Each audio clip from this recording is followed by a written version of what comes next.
Secara empiris, sektor transportasi menjadi salah satu penyumbang utama polusi udara perkotaan di Indonesia, termasuk Palembang, yang tak jarang melampaui ambang batas rekomendasi Badan Dunia PBB WHO.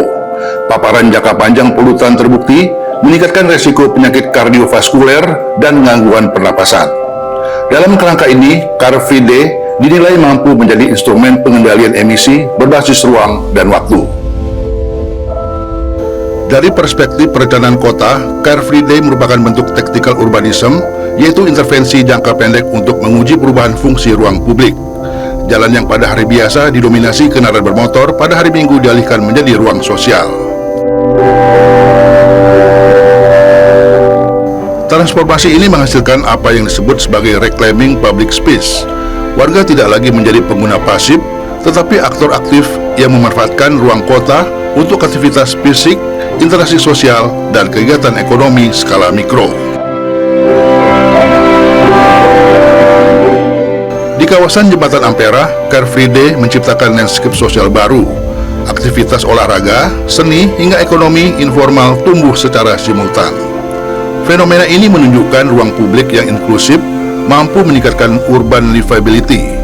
Kota tidak hanya diukur dari infrastruktur fisik, tetapi juga dari kualitas interaksi sosial yang terjadi di dalamnya. Namun demikian, efektivitas Car Free Day tidak boleh dinilai secara simplistik. Kritik utama terhadap program ini adalah sifatnya yang temporer dan simbolik. Penurunan emisi hanya terjadi dalam durasi terbatas, sementara pada hari kerja tingkat polusi kembali meningkat. Oleh karena itu, Car Free Day harus ditempatkan sebagai pintu masuk menuju reformasi transportasi yang lebih sistemik.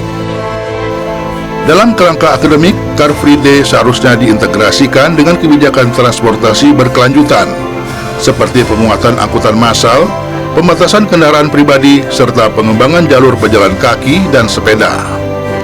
Tanpa integrasi tersebut, Car Free Day berisiko menjadi kebijakan kosmetik yang tidak menyentuh akar persoalan. Selain itu, aspek tata kelola juga perlu mendapat perhatian. Pengelolaan arus lalu lintas di sekitar kawasan Car Free Day harus dirancang secara matang untuk menghindari efek spillover berupa kemacetan di titik lain. Di sisi lain, pengaturan pedagang kaki lima perlu dilakukan secara proporsional agar tidak mengurangi fungsi utama ruang publik sebagai area rekreasi dan mobilitas bebas kendaraan. Meski demikian, penting ditegaskan Car Free Day tetap memiliki nilai strategis. Program ini berfungsi sebagai laboratorium kebijakan pemerintah kota dalam mengamati perubahan perilaku masyarakat, mengukur respon publik, serta menguji efektivitas pengaturan ruang. Data yang dihasilkan dari kegiatan ini seharusnya dimanfaatkan untuk merumuskan kebijakan yang lebih permanen dan berbasis bukti. Lebih jauh, Car Free Day juga memiliki dimensi edukatif. Masyarakat diperkenalkan pada gaya hidup rendah emisi dan pentingnya aktivitas fisik. Dalam jangka panjang, perubahan perilaku ini berpotensi menghasilkan dampak kesehatan yang signifikan. Dengan kata lain, Car Free Day bukan hanya kebijakan lingkungan, tetapi juga investasi sosial.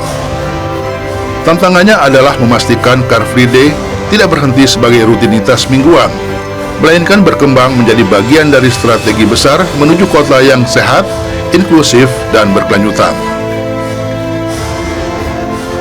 Pemerintah Kota Palembang memastikan pelaksanaan Car Free Day di kawasan Jembatan Ampera hingga Jalan Sudirman akan mulai berjalan rutin tanpa tambahan masa uji coba. Fokus utama pemerintah saat ini adalah memperkuat sosialisasi terkait rekayasa lalu lintas agar masyarakat memahami perubahan arus kendaraan selama kegiatan berlangsung. Evaluasi pelaksanaan sebelumnya menunjukkan masih banyak warga yang mengira Car Free Day hanya berlangsung hingga pukul 8 waktu Indonesia Barat, padahal kegiatan berakhir pukul 9 waktu Indonesia Barat. Kondisi tersebut menyebabkan kepadatan kendaraan pada jam-jam akhir pelaksanaan Car Free Day, karena masyarakat belum mengetahui adanya penutupan jalan yang masih berlaku. Untuk mengurangi kemacetan, Pemkot Palembang menerapkan sistem pengaturan lalu lintas dengan pola lampu hijau terus di sejumlah titik strategis selama Car Free Day berlangsung. Kendaraan dari arah seberang ulu yang turun di kawasan kantor pos akan langsung diarahkan menuju Jalan Merdeka tanpa hambatan lalu lintas. Langkah tersebut dilakukan untuk mencegah penumpukan kendaraan di jalur sempit seperti Jalan Fakih Jalaluddin. Beberapa titik lampu lalu lintas yang akan diloloskan diantaranya berada di depan kantor pos, depan kantor wali kota, depan Kodim Lama, hingga simpang menuju kawasan Lemang Lebar Daun.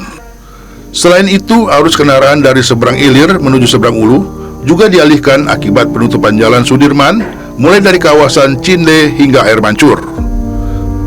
Pengendara diarahkan melintasi Jalan Kolonel Atmo, kemudian menuju Jalan TP Rustam Effendi atau kawasan Megaria sebelum keluar di simpang IP untuk menuju Jembatan Ampera.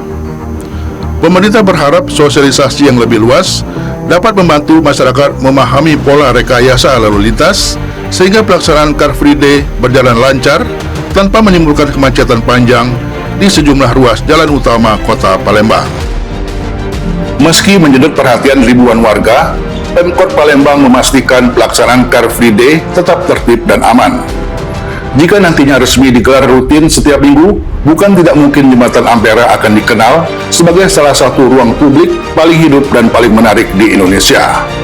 Dengan perpaduan olahraga, wisata, budaya, dan kebersamaan, Car Free Day Ampera berpotensi menjadi ikon baru kebangkitan ruang publik modern di Sumatera Selatan. Sekian sorotan minggu ini, sampai jumpa.